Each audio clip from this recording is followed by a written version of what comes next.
大家好。嗱，好多網友咧就好多時會私信問我或者留言問我，話我究竟你喺外國住，有冇遇過種族歧視啊？或者有冇遇過啲人對你唔好啊、唔友善啊咁樣，或者嗰啲咁嘅嘢？咁我通常都回答佢，我話睇下你時唔時運低咯，係咪？時運低你咪見到咯，時運高你咪見唔到咯，係咪？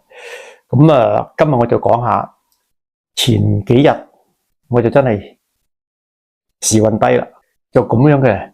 咁咧就我有個親戚就開餐廳嘅，係喺嗰啲5、6、7線城市嗰度搞嘅。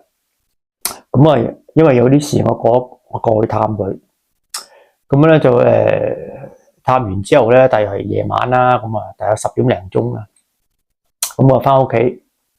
咁我就去個油站啊，嗰度去嗰個城市嘅個油站，咁我入油，我一行入去，咁啱啱嗰隻戰爭，仲啱啱唔知買完嘢定乜嘢，咁一擰轉面就見到我亞洲人，即係見到我黃皮膚啦亞洲人，就即刻講咗一句非常之乞人憎嘅話，就話即係種族歧視嗰啲咁嘅嘢啦，又話我唔係中國人喎，我唔係亞洲人，我唔係中國人喎，即係其實佢個意思咧，就等於係串你噶啦，咁即係話佢話佢唔係中國人咁樣，咁望你佢唔係中國人，即係對住個天講啊，唔係同我講啊，即係咁樣大大聲咁衰衰咁啦咁樣，咁嗰個女人咧喺度做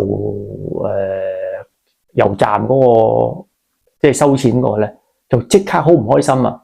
就即刻話佢啊，哇咁樣講嘢咁樣，其實真係到依家2005年啊，都仲有啲咁嘅未開化嘅人，真係好恐怖嘅。我成日話呢啲土人未開化嘅，即係點講咧？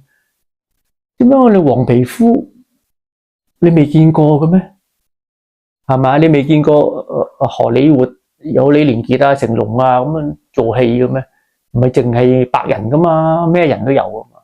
點解你見到亞洲人你會用呢啲咁嘅黑人憎嗰啲？我成日話佢哋未開化，我就唔用佢歧視我呢句話嚟講嘢。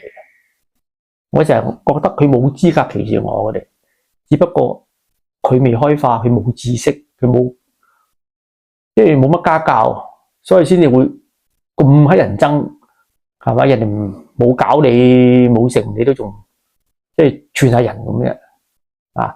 咁所以話我喺呢度40幾年，可想而知我啱啱嚟嗰陣時點解成日打交啊？就係實際上真係好多呢啲人啊！啲人成日問我而家好咗啲定差咗啲？其實係冇咩好同冇咩差咗嘅，都差唔多啊！應該會好咗啲啦，大城市嚟講就因為我個親戚嗰度6、7線城市啦，嗰啲大概係5、6萬人嗰啲咁嘅鎮啊，咁嗰啲5、6萬人嗰啲地方都有商場、有醫院、有餐館、有成㗎，又唔係話即係好似好多人想象中細到咁樣，但係人口係咁樣幾萬人啦，所謂啲可能6、7、8線城市啦咁樣。我呢度就好啲，我呢度大嘅，我呢度幾廿萬人有，我呢個區有幾廿萬人，咁有大學有成，咁相對會少啲呢啲事發生啦。咁所以我就成日用呢個時運低、時運高嚟講一句話。點解我咁講啊？其實我都有我個道理嘅，即係等於好似咁嗰日咁，如果我係遲5分鐘或者遲2分鐘去入油，咁就見唔到嗰隻戰爭噶啦，係咪？就今日我就唔使講呢集節目噶啦，係嘛？咁所以咪時運咯，係咪？啱啱碰着剛剛就擦身而過，就見到呢隻戰爭咁啊！不過咁今日都開心，咁起碼嗰個女嘅都即刻企出嚟爭我。咁其實我呢啲見怪不怪噶，撞呢啲情形之下，我通常係只有個頭食完我叫佢，或者即係好似嗰日咁樣。但係就唔會話撲過去同佢打啊，或者係咩，因為佢冇打我嘛，咁冇理由話去到要喐手一兩句説話咯，係咪先？咁所以就係咁咯啊！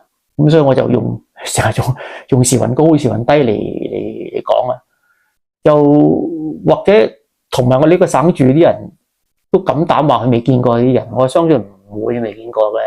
只不過有啲人咧，即係等於我嗰晚我唔識聽嘅，咁咪覺得冇呢件事咯。咁成我識聽噶嘛，咁我都仲後來嗰隻戰爭走咗，我都仲確實問嗰個女人話，其實佢咁樣講係咪好冇禮貌？係啊，咁樣講係好得罪人㗎，呢句話係好重㗎咁樣。話佢自己唔係中國人啊，或者呢度冇中國人嘅地方咧，佢咁樣講咧，就等於係 discrimination 㗎。佢意思就係話即係種族歧視㗎啦。咁啊，我仲補充一樣嘢咧，就係話有好多即係亞洲啲人留言又覺得黑人係好差咁樣。嗱，咁對我嚟講咧，我自己嚟講咧，喺我嚟呢度40幾年咧，黑人係未蝦過我㗎，黑人未同我打過交㗎。可能就咁啱咯，所以我本人嚟講咧，我冇乜話點樣憎啲黑人啊，因為佢冇傷害到自己嘛，冇惹到你，冇同佢有咩衝突㗎嘛，特別歧視佢哋咧。有好多中國人就好歧視黑人嘅，有啲人就冇搞佢都歧視人哋，我就冇嘅，因為冇蝦過我。我嚟40幾年都未同佢打過交嘅。咁啱頭先我去跑步，因為我晚晚都有跑步習慣。頭先我去跑步，咁有個黑人踩架嗰啲電嘅單車，佢盞燈好強嘅，咁啱照到我啱一擋住，佢之後話哎呀對唔住啊咁樣。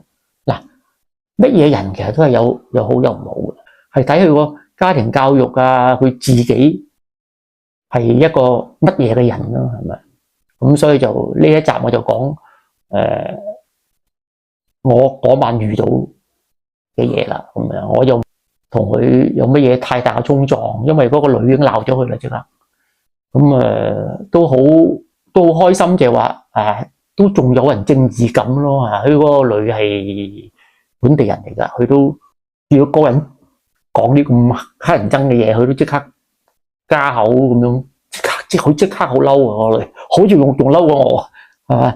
咁鬧話嗰個人咁我補兩句咯。我話咩事？